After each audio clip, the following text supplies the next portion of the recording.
Muqaddimah ini sebagai rambu-rambu kenapa kami punya argumentasi dan kemudian kami memberanikan diri duduk di sini. Sekali lagi bahwa diskusi ini perlu kami tekankan muzakarah. Muzakarah majelis tabligh berwawasan tarjih, artinya kita ingin membangun dai-dai Muhammadiyah itu memiliki kemampuan berargumentasi, karena dai-dai ini ujung tombak Muhammadiyah dan dai-dai inilah duta-duta Muhammadiyah terdepan yang akan berhadapan langsung dengan masyarakat. Tentu dai-dai ini harus memiliki kemampuan berargumentasi yang sistem argumentasinya itu sudah mulai dibukukan secara rapi. Artinya ada sistem pendalilan itu. Walaupun kalau kita harapkan rapinya tentu sulit begitu, karena terlalu banyak nanti perubahan atau dinamika yang harus dihadapi. Nah, dari sini kami sekali lagi ingin menguraikan atau kami ingin menyampaikan bahwa satu, hukum cadar adalah hukum yang tidak disepakati hukumnya oleh para ulama.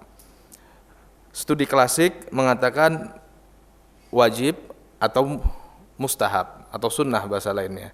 Sunnah dalam artian sunnah menurut ulama fiqhiyah. Walaupun kemudian hari ada lahir pendapat-pendapat yang lain yang menyatakan oh itu aula atau oh itu mustahab. Nah, ini menunjukkan bahwa dinamika pengkajian ini terus terjadi. Dan dari sini saya ingin mengatakan posisi kami tidak sedang ingin menggugurkan keputusan yang sudah digelar dalam sidang tarjih begitu. Dan memang kedua, kami ingin mengatakan tidak ada nas yang sharih, istilah sharih ini istilah usul fikih, tidak ada nas yang tegas yang menyatakan apakah cadar itu wajib. Bahkan bukan hanya itu, tidak ada nas baik dari Al-Quran, teks dari Al-Quran dan Sunnah yang menyatakan secara sharih, secara tegas cadar itu sunnah atau cadar itu aula, baik. Maka dari sini jangan heran kalau kemudian dinamika diskusi para ulama terjadi dan kemudian hari banyak para ulama atau ahli fikih kemudian punya pandangan bahwa tidak ada ayat atau tidak ada teks dalam Al-Quran maupun Sunnah yang menunjukkan bahwa hukumnya wajib. Karena sekali lagi saya katakan memang tidak ada lafal sharih, tidak ada lafal yang tegas. Ini semua hanyalah ijtihad para ulama ketika melihat teks-teks ini begitu. Ini makanya tadi saya ingin katakan juga, kalau ingin mengetahui kenapa Hanabilah menganggap cadar itu wajib, kita harus menguasai sistem pendalilan Hanabilah. Kalau nggak menguasai nggak ngerti. Nah, maka dari sini juga saya sarankan juga nih Bu ya, agar dai-dai kita ini juga menguasai usul fikih. Karena saya ngebayangkan dai-dai Muhammadiyah itu seperti dai-dai Muhammadiyah di era kolonial tanda kutip ya, di era saya kecil. Ketika muzakarah itu memang muzakarah di Muhammadiyah itu panas. Bapak yang terakhir Pak siapa namanya Pak? Pak Zul. Pak Zul mungkin dari Sumatera kali ya. Iya, jadi di musola saya ini baru kelas musola itu biasa sampai tunjuk-tunjukkan begitu. Tapi besok udah aman-aman aja begitu. Dan betul-betul para buya itu penguasai kaidah-kaidah istinbat. Sehingga begitu ngomong tuh ada kaidah yang keluar. Kalau nggak kuat di kaidah, siap-siap saja terpental. Nah, dan ini yang membedakan antara Muhammadiyah dengan selain Muhammadiyah, karena Muhammadiyah organisasi atau perserikatan yang mengambil sistem keagamaannya non mazhabi, tapi lebih kepada tarjihi begitu. Yang ketiga, bahwa ikhtilaf para ulama terkait hukum cadar itu bisa dibagi dua. Pertama, ikhtilaf mereka dalam memahami teks, dan ini yang lebih sering saya lempar. Yang kedua, ikhtilaf mereka dalam memahami kadar fitnah. Ini seperti yang dimunculkan belakangan oleh Pak Zul, begitu. Nah, dari sini saya mengukuhkan bahwa posisi saya di sini hanya menjelaskan hukum atau pandangan para ulama yang mengatakan wajib. Walaupun saya katakan hadirin yang dimuliakan Allah, sebagai closing statement saya, tidak ada satu ayat pun, satu hadis pun secara sharihah, secara tegas yang mewajibkan, yang mensunnahkan dan membolehkan, apalagi memakruhkan dan mengharamkan. Justru yang kita lihat dari ayat-ayat dan hadis-hadis ada semacam dilalah, petunjuk, tapi nggak tegas, atau semacam isyarat. Kalau kita mengutip sistem usul fikihnya Hanafiyah, ada isyarat dari ayat yang menunjukkan kalau hukumnya itu misalnya wajib, sunnah, atau aula.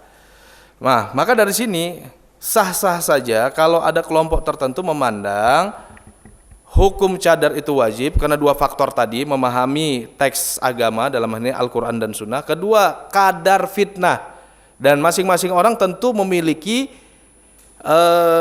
kesimpulan tentang kadar fitnah yang berbeda-beda.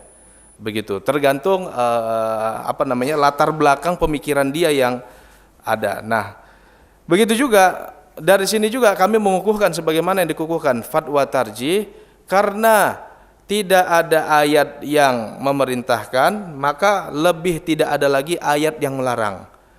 Bahkan kalau seandainya itu dipakai dalam rangka untuk menutup pintu fitnah begitu ya, seperti orang pakai peci begitu ya. Kalau pakai peci kan takut kita maksiat. Pakai cadar juga takut. Enggak juga Ustaz. Iya, paling tidak ini cara lah begitu. Buya kan takut juga dengan sorbannya macam-macam kan gitu. Nah, kalau Ustaz Abdul Halim kan nggak pakai sorban, nggak tahu orang. Nah, entah ustadz, entah bukan ustadz kan begitu. Jadi yang demikian terpuji begitu. Nah dari sini juga mohon pribadi saya mengatakan kalau ada wanita-wanita yang pakai cadar jangan lahir sikap anti dan Islamofobi. Itu saja dari kami Bu ya. Wallahu a'lam bishawab. Atas penjelasannya. Kemudian di sini kita bisa dapat melihat bahwa selama ini Muhammadiyah memposisikan dirinya ya tidak ekstrim dalam memahami cadar ini atau penutup wajah. Di perguruan tinggi Muhammadiyah ya tidak ada larangan ya memakai cadar. Di kampus UMJ tempat saya mengajar juga hampir setiap kelas itu mahasiswa ada yang bercadar, ada yang 2, ada yang 3, duduk di depan lagi kan. Nah, ya nggak apa-apa, silakan aja. Asalkan dia punya alasan yang bagus, alasan yang kuat. Apa alasannya? Alasan untuk menjaga diri ya bagus, ya. Alasan untuk ya, dia suka ya nggak apa-apa, dia suka, ya. Dia suka ya, karena kalau memang dia hukum kepada boleh, ya nggak apa-apa. Asalkan dia tidak melakukan yang dilarang. Kemudian tadi ada sedikit tentang masa tarjih. Tarjih Muhammadiyah nih tadi ada bukunya 1-8. Kata Bapak tadi tidak ada yang tegas ya. Ini kan ini fatwa namanya ini bukan putusan tarjih ya. Ini fatwa namanya.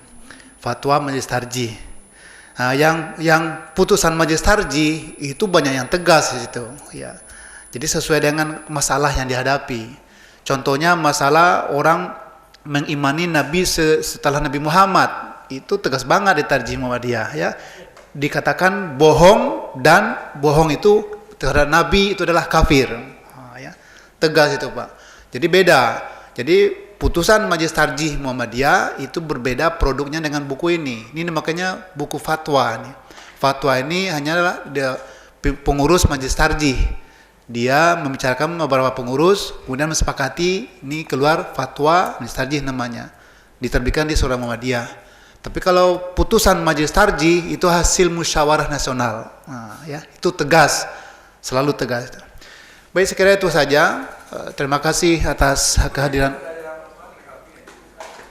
Udah cukup, udah kita mau zuhur lagi. Ya, dari tadi ya. Baik, kita tutup sama baca hamdalah. Alhamdulillahirabbil alamin. Assalamualaikum warahmatullahi wabarakatuh.